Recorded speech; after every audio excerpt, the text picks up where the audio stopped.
Hello friends and neighbors, John your whiskey neighbor here. Welcome out to the garage. Today I'm going to answer a challenge that a Dram Divided started, and I'm going to do it in 3 separate videos, kind of with 3 separate ideas in mind, and that is how to start your bar from nothing with a limited amount of money. Now they did 250 euros, which is about 370 Canadian. And I'm going to do this video for how to start a bar with some Canadian and bourbon and Irish and Scotch for under 300 bucks Canadian. So if you stay tuned, these will be my picks. I've got 8 bottles that I think if you have nothing and you want to have a decent variety, these should be in your bar. 3, 4.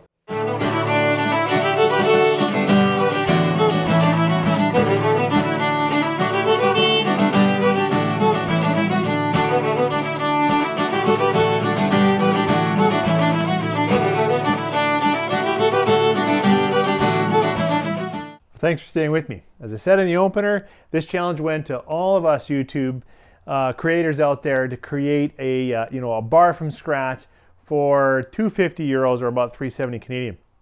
This though is my entrance. We're going to hit 300 or under, certainly if these things are on sale. I'm trying to do average prices.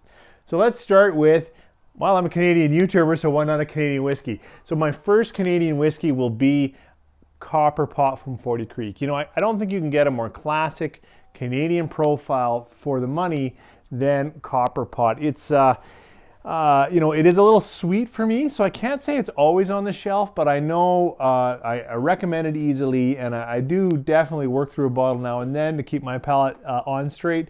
It's just a great classic Canadian at an affordable price. Next, let's think rye. Well, there's a lot of good ryes out there, and there are a number of good bargain ryes. And I thought about it for a long time and ended up on George Dickel. Now, I know it's an MGP sourced rye, but in my market, it is crazy cheap. And I love the flavor. Yeah, it's a little grassy and aggressive, but it's got what I want in a rye. Next, a bourbon. I'm going to do 2 bourbons. One, this is like I was going to say a regular strength bourbon, but my pick ends up being a 50% ABV. This is a bottled in bond, and it's Old Grandad. In my market, wonderful, wonderful flavor for the price. Now, I certainly would pick Wild Turkey 101, and if I shocked a few of you for not picking it right away, I can understand, because I talk about Wild Turkey 101 all the time. But that's my next pick, which is, you know, when you want something with a little cask strength behind it, or a little more backbone, then you just can't go wrong without going to Rare Breed. Rare Breed by Wild Turkey. I honestly don't know how they put that on the shelf in my market for the price they do. You know, it's got a ton of ABV, but it's got a ton of flavor, and that is definitely on my bar. Then, let's throw an Irish in. Now, this is entrance, remember, and so I was trying to find an Irish that was affordable in my market that I still like the flavor of. And I struggled, and I ended up saying, okay, you know what, I'm going to go to the regulars. And I was thinking, like, is this Jameson? And I actually like Tullamore Dew just a little bit more than Jameson. But I know that's big brand, very sweet.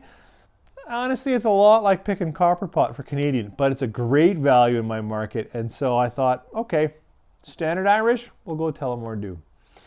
Then I'm going to do 3 Scotches. So one that's just, I'm going to say only ex-bourbon. And that, although in this case, it isn't only ex-bourbon, but I wanted it not to have too much cask influence like other wine finishes or sherry finish. So I'm going to go with Deanston Virgin Oak. And that's why I corrected myself when I thought, oh yeah, only ex-bourbon. Okay, and Virgin Oak. But I think Deanston Virgin Oak is one of the most flavorful scotches on the market, especially for that entrance. It's a really wonderful single malt. I know it's no age stamp, but I just think it's got a lot to chew on and think about, and so affordable. Then I thought, okay, next category, I'd like something with some sherry influence. And again, this is my budget pick. We're going to pick all of these 8 bottles and be under 300 Canadian. And so I looked around and I thought, you know, I actually like Glenmurray sherry finish. It's It's not going to blow your mind, but it is a nice single malt that gives you what you're looking for in a sherry influence. Gives you like, oh, okay, I can now taste some of that, you know, thick fruiting, a little bit chocolate. And so Glenmorangie Sherry Cask is my pick for this kind of entrance level stock your bar.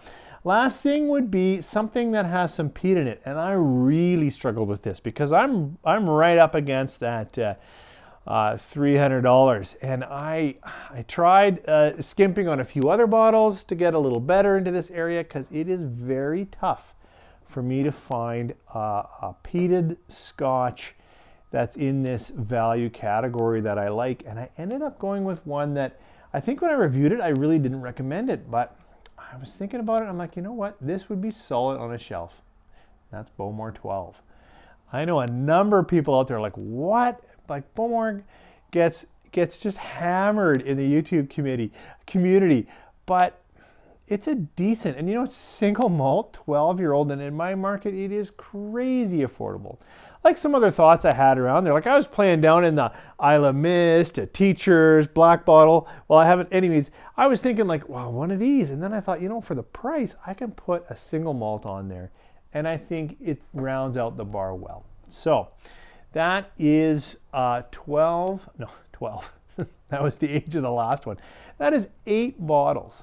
A Canadian, rye, 2 bourbons, an Irish, and 3 Scotches that you could pick up for $300 Canadian, which is pretty good. So, I don't have them all on my shelf all the time. But what am I sipping with you guys? I have a bottle of Old Grandad. It often shows up because in my market, this is about $26 to $28 before tax. Crazy. Thanks for joining me. We'll see you on the next one. Cheers.